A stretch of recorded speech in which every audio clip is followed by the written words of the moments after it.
하나님이 다 하신다. 오늘 두 번째입니다. 하나님이 구원하신다. 제목 말씀을 드립니다. 자, 예수를 믿지 않는 어떤 분이 우리 성도님들께 당신은 왜 예수를 믿습니까? 라고 할 때 어떻게 대답을 하시겠습니까? 아마도 많은 분들이 이렇게 대답을 하실 것입니다. 구원을 받기 위해서입니다. 구원받기 위해서 예수 믿습니다. 라고 대답을 하실 것입니다. 우리가 예수를 믿는 이유는 단지 구원을 받기 위해서만은 아닙니다. 다른 이유도 있습니다. 그런데 큰 이유는 사실은 구원입니다. 그러면 기독교의 구원은 무엇입니까? 라고 하면 여러분 어떻게 설명을 하시겠습니까? 2001년 9.11 사태가 일어났습니다. 비행기 두 대가 세계무역센터, 뉴욕에 있는 세계무역센터를 향해서 돌진하고 그 건물 속으로 들어갔습니다. 사건이 터졌습니다. 거기 있던 사람들이 엘리베이터는 작동을 하지 않아서 타지 못하고 계단으로 탈출을 하고 있었습니다. 전 위에서 내려오는 거죠. 그런데 어떤 사람은 밑에서 계단으로 올라가는 사람들이 있었습니다. 누구일까요? 소방대원들입니다. 소방대원들이 건물 속으로 들어가기 위해서 밑에서부터 막 올라가기 시작했습니다. 건물 속에는 사람들이 있었습니다. 그런데 그들 스스로가 빠져나오지 못하는 사람들이었습니다. 그들에게 가서 그들을 부축하고 그들을 데리고 밑으로 빠져나왔습니다. 그들은 살았습니다. 기독교의 구원이 뭐냐? 바로 이런 모습입니다. 기독교의 구원은 자력 구원이 아닙니다. 타력 구원입니다. 자력 구원이라는 것은 내 힘으로, 내 능력으로 구원을 받는 것입니다. 타력 구원은 타인의 힘으로, 외부의 힘으로 구원을 받는 것입니다.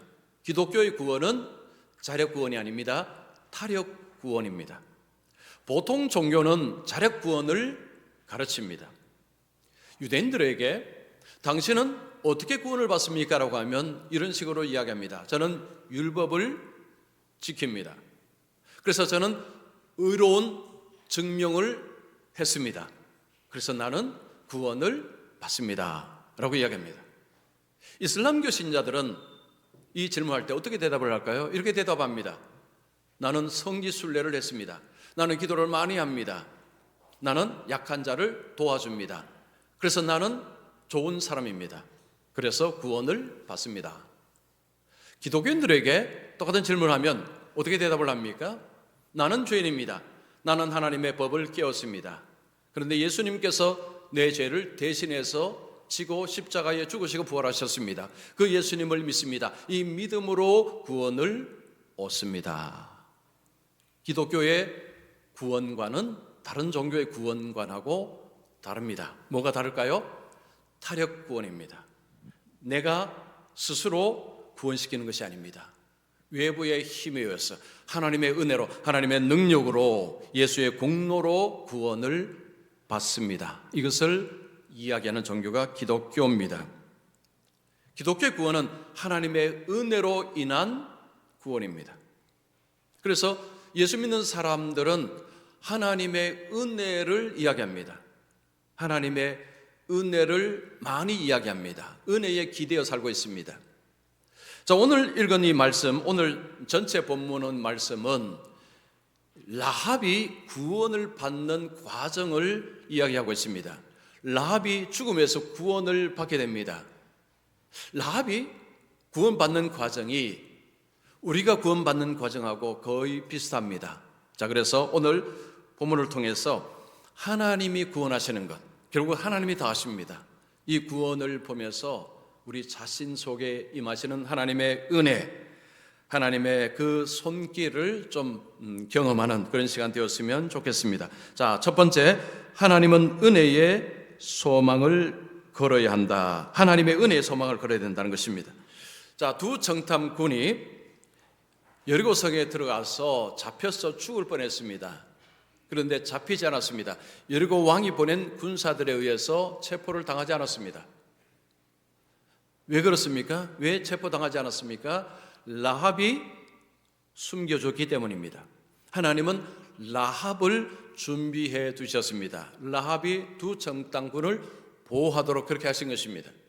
그러면 라합은 어떻게 이런 일을 할 수 있었을까요?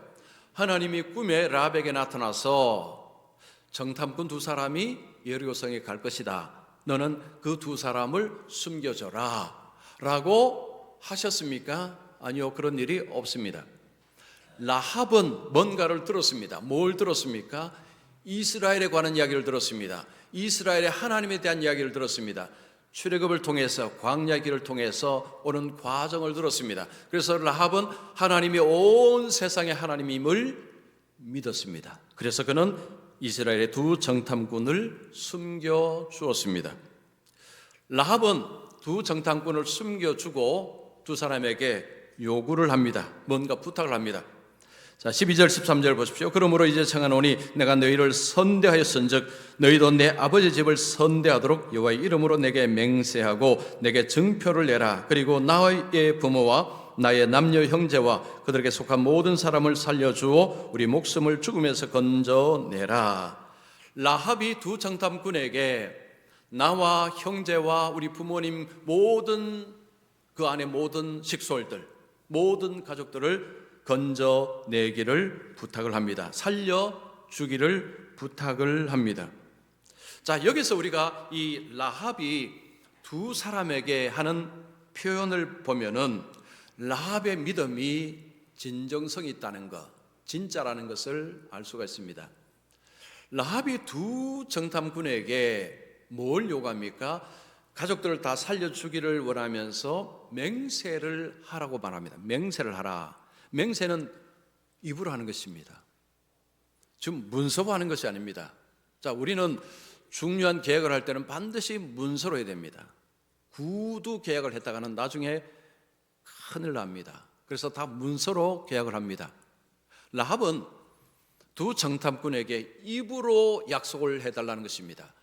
입으로 맹세를 하라는 것입니다. 라합은 하나님을 어떤 하나님으로 알고 있습니까? 하늘과 땅의 하나님, 온 천지의 하나님으로 믿고 있습니다. 그래서 이스라엘 두 정탐꾼이 입으로 맹세하는 것, 이거 그냥 하는 맹세가 아니다라는 것을 알고 있습니다. 맹세를 하되 어떻게 맹세를 하라고 이야기합니까?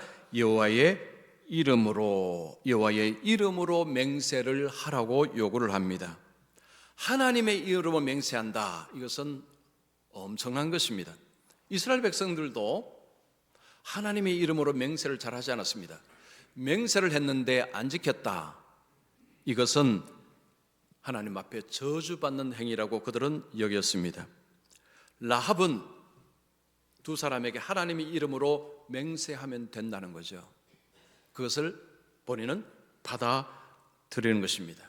그리고 그 맹세는 단지 두 사람의 맹세가 아닙니다. 하나님 앞에서 하는 맹세라는 것을 라합은 알고 있습니다. 즉 하나님을 인정하지 아니하면 그 말을 절대 믿을 수가 없다는 것입니다. 자, 지금 라합은 두 사람에게 부탁을 하는데 그냥 보게 되면 좀 과한 부탁 같습니다. 라합은 두 사람을 보호해 주었죠. 그런데 지금 자기는 얼마를 살려달라는 것입니까? 자기 아버지, 형제 모든 식솔들을 다 살려달라고 합니다. 좀 과하다는 생각이 드는데 라합과 두 정탐꾼 사이에 여러분 핵심적인 키워드가 뭐냐? 은혜입니다. 은혜로 봐야 됩니다. 라합은 두 정탐꾼을 은혜로 도와주었습니다. 그래서 두 정탐꾼에게 당신들도 은혜를 베풀어 달라, 그 요구를 하는 것입니다. 좀 양측에서 서로 도움을 주고받는 그 언어가 뭐냐? 은혜라는 것입니다. 은혜. 내가 은혜를 베풀었으니 당신도 은혜를 베풀어 달라라는 말입니다. 자, 여기에 대해서 두 정탐꾼은 어떻게 반응합니까? 14절 보십시오. 그 사람들이 그에게 이르되 내가 우리의 이 일을 누설하지 아니하면 우리의 목숨으로 너희를 대신할 것이요 여호와께서 우리에게 이 땅을 주실 때에는 인자하고 진실하게 너를 대우하리라. 정탐꾼들이 말합니다. 우리의 정체를 누설하지 아니하면, 즉 고발하지 아니하면, 그러면 우리가 인자하고 진실하게 너를 대우하리라. 즉 약속을 지키겠다는 거죠. 너가 말한 모든 식솔들을 건져내겠다라고 이야기를 하는 것입니다. 자, 이 두 정탐꾼하고 이 라합과의 어떤 대화 속에 이 약속은 단지 어떤 그냥 약속이 아닙니다. 이것을 언약 관계라고 그렇게 말합니다. 자, 두 양측의 이 약속은요, 언약 관계입니다. 언약 관계에서의 약속입니다. 자, 언약 관계라는 것은 성경에서 이게 무슨 의미냐면요, 상대가 안 지키잖아요. 그러면 저주인데 그 저주가 뭐냐? 죽음입니다. 죽음으로 대신하는 것입니다. 그래서 지금 두 사람이 뭐라고 합니까? 우리의 목숨으로 너희를 대신할 것이요. 우리의 목숨으로 너희를 대신할 것이요. 목숨 걸고 지키겠다는 이야기입니다. 이게 언약 관계의 핵심입니다. 하나님과 이스라엘 백성들 사이 관계는 언약 관계입니다. 언약 관계, 이스라엘 백성이 언약을 깨었죠. 그러면 그들이 죽음으로 갚아야 되는데 하나님은 그들에게 죽음을 찾지 않고 그 대신에 짐승에게서 죽음을 찾았습니다. 그래서 이스라엘이 하나님 앞에 짐승 제사를 드린 것은 내가 죽어야 될 것을 짐승이 대신 죽는 것입니다. 언약을 깬 것에 대해서 죽음으로 돌려드리는 것입니다. 근데 그 대상이 짐승입니다. 그래서 제사 제도는 이스라엘 편에서는 은혜의 제도입니다. 왜냐? 자기가 살았기 때문입니다. 하나님과 백성 사이의 관계, 언약 관계라는 틀로 봐야 여러분 말씀을 지키지 않는 거, 뭐 안 지켜도 그만이지 이런 말 못합니다. 그거는 죽음입니다. 죽음. 그래서 언약 관계는 굉장히 중요한 것입니다. 지금 두 정탐꾼은 라합에게 죽음을 걸고 목숨을 걸고 지키겠다라고 이야기를 합니다. 라합과 지금 두 사람 이 양측의 대화는 주로 밤에 이루어진 것 같습니다. 8절에 보면 그들이 눕기 전에라는 표현이 있는데 밤에 다른 사람들이 볼 수 없는 그 밤에 이런 대화를 하고 그리고 라합은 그들을 탈출을 시킵니다. 15절 보시면 라합이 그들을 창문에서 줄로 달아내리니 그의 집이 성벽 위에 있으므로 그가 성벽 위에 거주하였음이라. 밤에 두 정탐꾼을 그 창문을 통해서 줄을 내려서 그 줄을 타고 내려가도록 그렇게 했는데, 자, 이 여리고 성이 이 성벽이 굉장히 견고했다고 합니다. 성벽은 성벽이 두 개였다고 합니다. 안쪽이 있고 바깥쪽이 있는데 바깥쪽은 폭이 2m, 안쪽은 폭이 4m. 굉장히 두꺼운 성이죠. 그리고 높이는 9m. 중간에 공간이 한 4, 5m 되었다고 합니다. 거기에 이제 돌들이 있었다는 거죠. 굉장히 견고한 성이었습니다. 그 성 위에 집들이 있었다고 합니다. 자, 라합은 두 사람을 대피시키면서 산으로 가서 3일 동안 숨어 있다가 돌아가라고 그렇게 조언을 합니다. 왜냐하면 지금 여리고성에서 두 사람을 찾기 위해서 추격하는 사람들이 많기 때문이었습니다.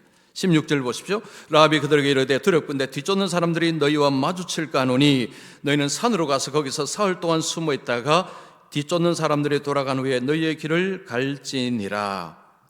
라합이 지금 두 사람을 하는 모든 행위는 은혜입니다. 은혜의 근거에서 지금 은혜를 베푸는 것입니다. 그러면서 라합은 또한 은혜를 기다리고 있습니다.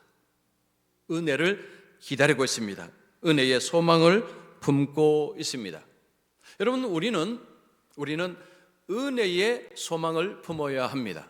자, 두 엄마가 있습니다. 새벽 기도에서 1시간씩 기도하고 집으로 돌아갔습니다. 근데 각자 아들들이 침대에서 해가 중천에 뜨도록 자고 있습니다. 한 엄마가 아들을 이제 깨우면서 분통이 터집니다. 엄마는 말이야, 새벽에 잠도 안 자고 1시간씩 기도했는데 너는 어떻게 기도도 안 하고 이렇게 잠만 잘 수 있니? 기도도 안 하는데 하나님께서 너를 도와주시겠니? 엄마 좀 닮아라 라고 이야기합니다. 엄마들 그렇게 이야기하시죠. 다른 엄마는 다르게 이야기합니다. 하나님께서 사랑하는 자에게 잠을 주신다고 했는데 하나님이 너에게 은혜를 베푸셨구나. 푹 잤니? 그래, 내가 아침에 하나님께 너를 위해서 은혜를 구했다. 그래, 오늘 하루의 삶을 하나님을 위해서 열심히 살아라 이야기합니다. 자, 두 엄마가 있습니다. 이 현실적인 두 엄마입니다. 자, 앞에 엄마는, 이 두 엄마 차이가 뭘까요? 앞에 엄마는 율법적인 엄마입니다. 두 번째 엄마는 은혜주의 엄마입니다. 복음주의 엄마입니다. 자, 율법주의 엄마의 특징이 뭐죠? 기도가 공로입니다. 기도.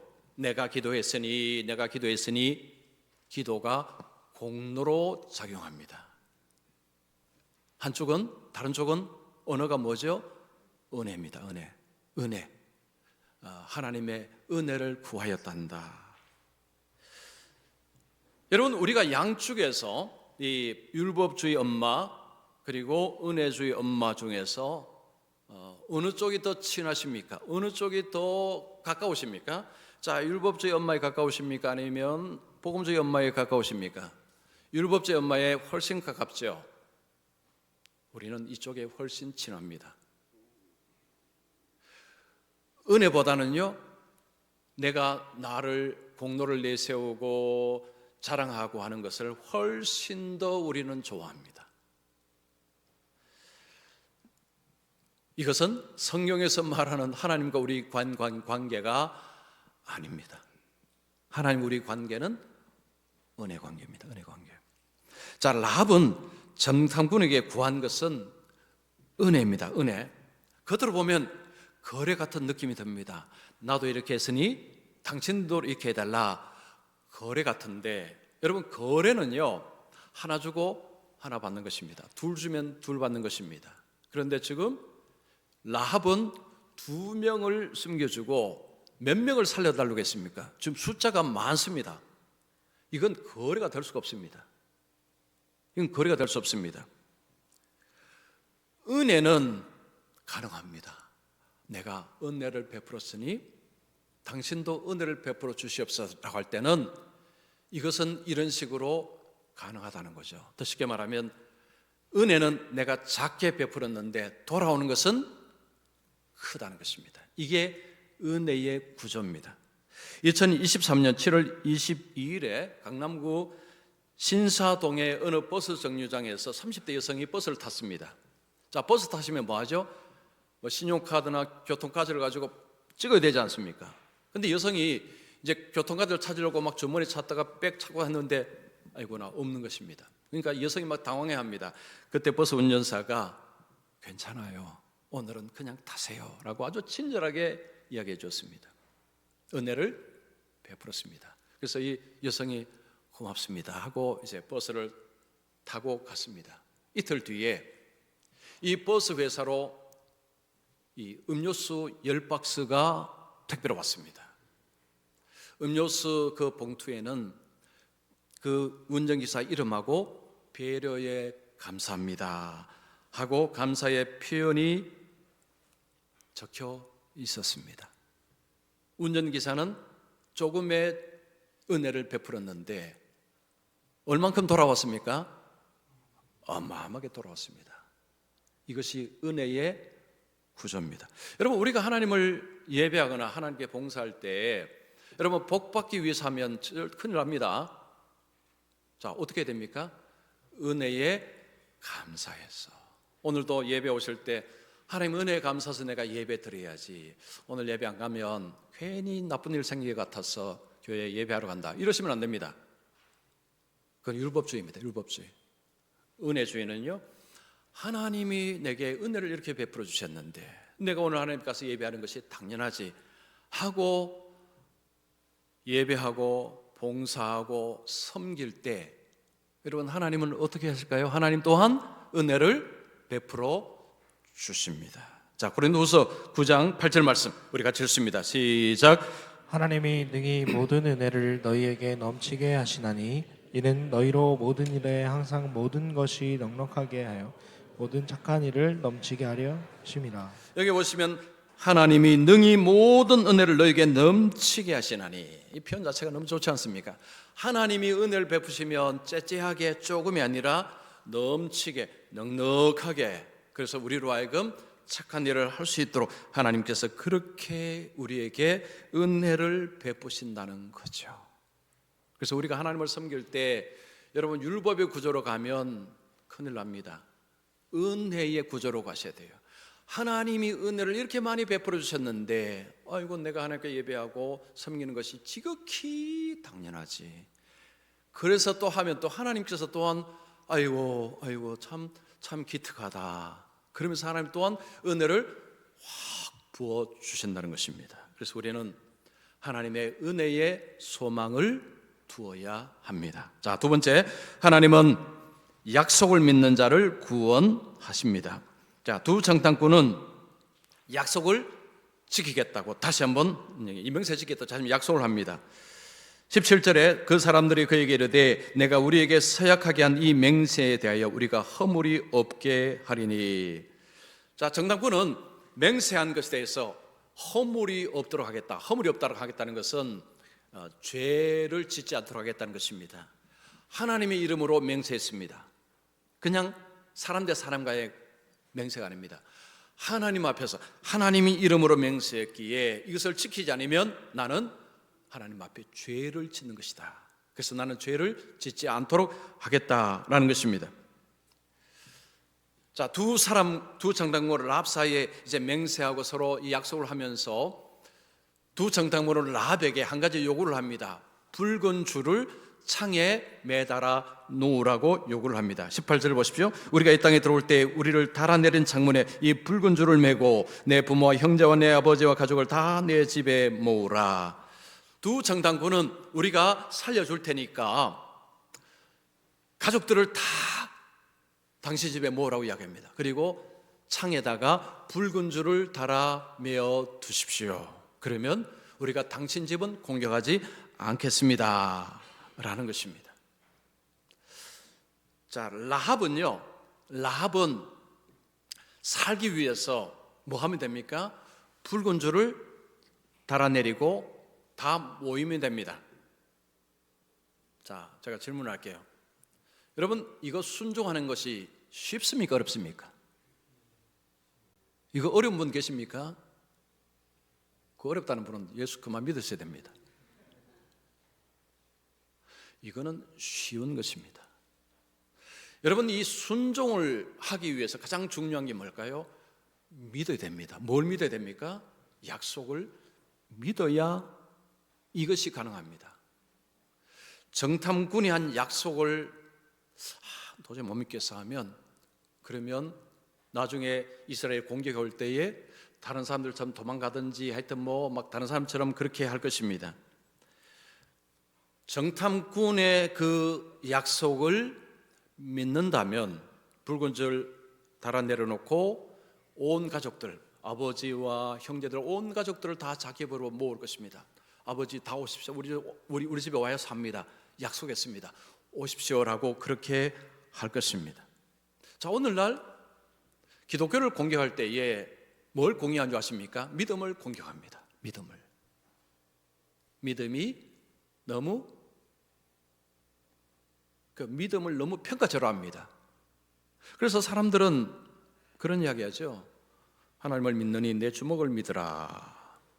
그건 옛날 이야기고요. 요즘에 그 성공에 관한 책을 읽으면 주로 하는 이야기가 자기를 믿으라는 거죠. 자기의 능력을 믿으라. 자기의 실력을 믿으라. 자기의 판단을 믿으라. 뭐 이런 이야기를 많이 합니다. 자기를 믿어야 된다는 거죠. 그래야 성공한다는 것입니다. 자, 또 질문할게요. 여러분은 여러분 자신을 믿을 수 있습니까? 여러분 자신 믿을 수 있습니까? 자, 우리가 우리 자신을 믿는다는 것이 얼마나 어리석은지를 제가 설명을 해드릴까요? 미국의 거짓말 탐지 전문가 파멜라 마이어라는 사람이 있습니다. 자, 이분은 거짓말 탐지 전문가인데 이분이 이야기합니다. 보통 사람이요, 진실과 거짓말을 구분할 수 있는 확률이 54%밖에 안 된다고 했습니다. 이것이 진실인지 이것이 거짓인지 분명하게 가려낼 수 있는 확률이 54%입니다. 쉽게 말하면 반은 엉터리라는 이야기입니다. 10개 중에 반은 이게 잘못됐다는 거죠. 즉 잘못됐는데 옳다라고 생각한다는 것입니다. 자, 이분은 어떤 이야기를 하느냐면, 보통 우리가 하루에 200건 정도의 거짓말에 노출이 된다고 합니다. 자, 200건 정도의 거짓말에 노출되는데 그 중에 대부분의 거짓말은 이렇게 선한 거짓말이라고 합니다. 예를 들면 오늘 굉장히 젊어 보십니다. 사실은 아닌데, 이런 거짓말이 많은데 그 중에서 딱 5%는요 굉장히 위험하고 해로운 거짓말이라고 합니다. 이 거짓말에 사람들이 속아서 엄청난 고통을 당한다고 이야기합니다. 자, 이분의 이야기를 들으면, 와, 내가 나 자신을 믿을 수 있느냐? 이거 어렵죠. 믿으면 안 되죠. 왜냐하면 참을 거짓이라, 거짓을 참이라고 생각하기 때문에. 우리는 그런 존재입니다. 여러분, 기독교의 믿음은요, 믿음은 나를 믿는 것이 아닙니다. 나를 믿는 게 아닙니다. 기독교의 믿음이 훨씬 더 타당합니다. 왜냐하면 우리가 뭘 믿느냐 하면 하나님의 약속을 믿습니다. 근데 그 약속의 뚜껑을 열면 그 속에 뭐가 있습니까? 예수님이 있습니다. 그 예수님은 역사상에 실제로 살던 인물입니다.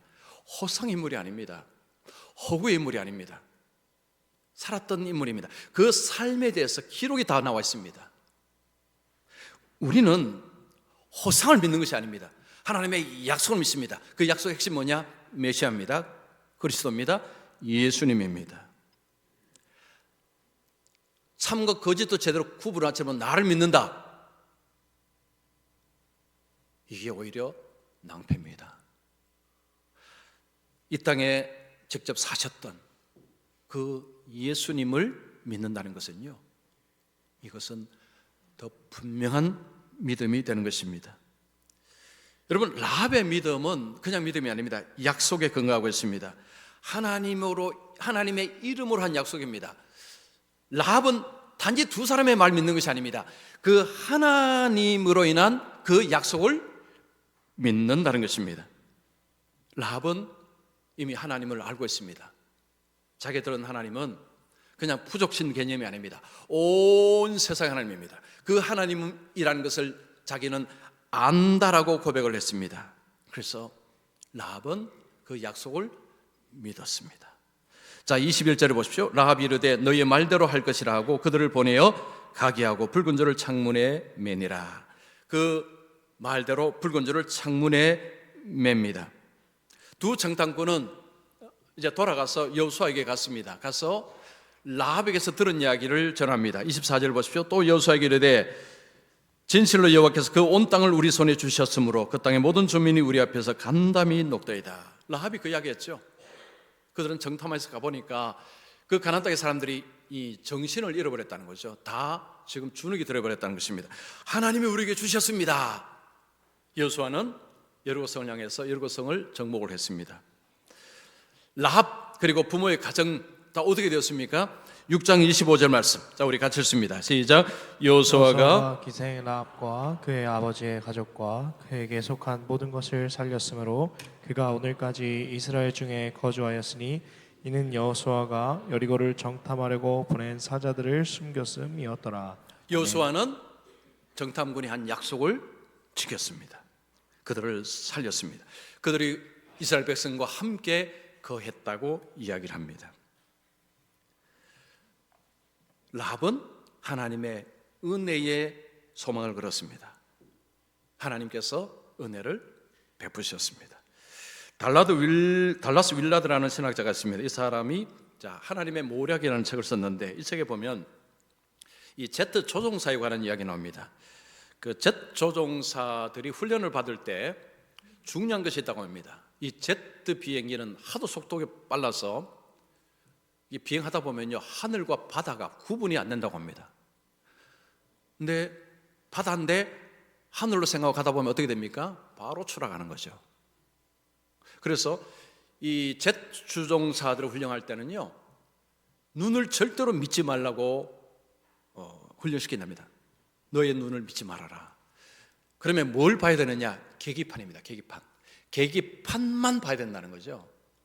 눈은 지금 바다로 향하는데 하늘이라고 여길 수 있는 이런 착각을 하기 때문에 계기판을 보면 이게 바다구나 하고 비행기를 들어 올린다는 거죠.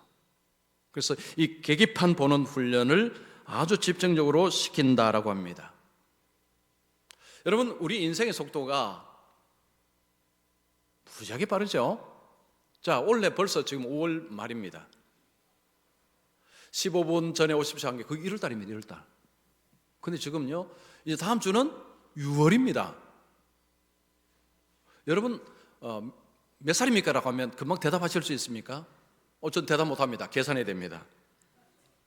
저도 나이 모르겠어요. 너무 빠르기 때문에. 아마 여러분 다 공감하실 것입니다. 가면 갈수록 더 빠르죠, 그죠? 젯 비행기 수준으로 막 갑니다. 자, 중요한 건요, 여러분 어디로 가는지 좀 알고 계십니까? 지금 어디에서 어디로 가는지 알고나 계십니까? 이 인생이 너무 빨라갖고요, 그냥 하다 보면 여러분 이제 끝에 가는 것입니다. 자, 이런 인생살이에서 자기 눈을 의지한다, 위험합니다. 자, 사진 하나 보여주세요. 자, 이 가로측, 여러분 가로측이 지금 이게 어떻게 이렇게 보입니까? 근데요, 멀리서 보니까 딱 이렇게 수평으로 보이는데 조금 가까이 보면 이게 수평으로 안 보입니다. 그래서 보통 아마 여러분 보실지 모르겠어요. 제가 볼 때는 이게 다 수평으로 보이는데 제가 이제 그 사무실에서 앞에서 모니터 볼 때는 이게 이쪽 이렇게 보이거든요. 수평은 안 보이거든요. 이 사진은 보통 무엇에 활용하느냐 하면 이 가로측이 사실은 수평인데 여러분 눈에는 수평으로 안 보일 것입니다 라는 것을 이야기할 때 이걸 쓰는데 여러분 지금 어떻게 볼지 모르겠습니다. 하여튼 이게 전부 수평입니다. 이건 뭘 이야기하냐면 우리의 눈이 이런 식으로 반응한다는 거죠. 즉 진실과 거짓에 대해서 이걸 분명히 반응을 못한다는 것입니다. 그러니까 수평이 아닌데도 수평인데 수평 아닌 것처럼 이렇게 보는 것이 우리의 눈이라는 거죠. 그래서 우리의 눈을 믿어서는 안 된다라는 이야기를 하고자 이런 실험을 하는 것입니다. 자, 많은 사람들이 눈에 보이는 대로 세상 살아갑니다. 눈에 보이지 않는 것은 없다라고 주장합니다. 과학이 그렇습니다. 자, 눈에 보이는 게 없다라고 하면 그러면 가장 크게 잃어버리는 것이 뭘까요? 하나님입니다. 하나님을 잃어버립니다. 자, 하나님을 잃어버리면 그러면 뭘 잃어버립니까? 구원을 잃어버립니다. 하나님을 잃어버리는데 구원을 받을 수 있느냐? 절대 못 받습니다. 사람들은 자기 눈을 믿고 자기를 믿고 살아갑니다. 여러분, 우리가 자기를 믿고 살아가는 것이 얼마나 엉터리라는 것을 알 수 있는 것이 뭐냐? 후회를 한다는 것입니다. 여러분, 우리는 다 후회를 합니다. 한 해 마지막을 가서 쭉 살아보면 내가 그때 그걸 왜 그랬을까? 왜 내가 그런 말을 했을까? 왜 내가 그런 행동을 했을까? 이게 후회죠. 이걸 다르게 말하면 그때는 그것이 옳은 줄로 알았다는 것입니다. 이렇게 하는 것이 옳은 줄로 알았는데 뒤에 가보니까 이건 내가 잘못했구나 아는 것이 이게 후회입니다. 후회를 한다는 것은 우리가 현재 선택하고 살아가는 것들이 많은 것들이 잘못되어 있다는 것을 의미합니다. 그거 잘 되었으면 나중에 후회할 일이 없죠. 그래서 여러분, 자기 눈에 보이는 대로 자기 생각의 판단을 믿고 살아가는 것은 매우 위험합니다. 우리에게는 계기판이 필요합니다. 계기판이 뭐죠? 성경입니다. 자, 우리 디모데후서 3장 15절 말씀 같이 읽습니다. 시작. 성령은 능히 너로 하여금 그리스도 예수 안에 있는 믿음으로 말미암아 구원에 이르는 지혜가 있게 하느니라. 성경은 우리에게 구원에 이르는 지혜를 준다고 이야기합니다. 성경을 봐야 구원을 어떻게 받는지를 알 수 있습니다. 성경을 봐야 하나님을 알 수 있습니다. 성경을 봐야 내가 죄인인지를 알 수 있습니다. 성경은 계기판과 같습니다. 우리가 이 성경을 덮어놓고 살면요, 성경을 그냥 덮고 살게 되면 그러면 내 생각을 믿고 살아갑니다. 내 판단이 옳다고 믿고 살아갑니다. 내가 보는 것이 옳다고 생각합니다. 그렇게 살아갑니다. 사람은 둘 중에 하나입니다. 성경을 계기판으로 삼고 살든지 아니면 나를 믿고 살든지, 여러분 둘 중에 하나입니다. 중간은 없습니다. 제3의 것도 없습니다. 둘 중에 하나입니다. 자, 여러분 지난주 한 주간 동안 성경의 계기판을 보고 사셨습니까? 아니면 여러분 생각 붙들고 사셨습니까? 여러분 한번 스스로 대답해 보십시오. 교회는 다니지만 막상 내가 보고 사는 것은 성경이냐 아니면 내 자신이냐, 나의 지식과 경험과 판단과 이것 붙들고 사느냐 아니면 성경을 붙들고 사느냐, 여러분 둘 중에 하나입니다. 자, 오늘 말씀의 결론은 이겁니다. 나를 믿고 사는 것은 위험한 일이다. 자, 우리는 하나님을 붙들고 살아야 됩니다. 하나님 뭘 붙들어야 됩니까? 은혜를, 하나님의 은혜의 소망을 두어야 합니다.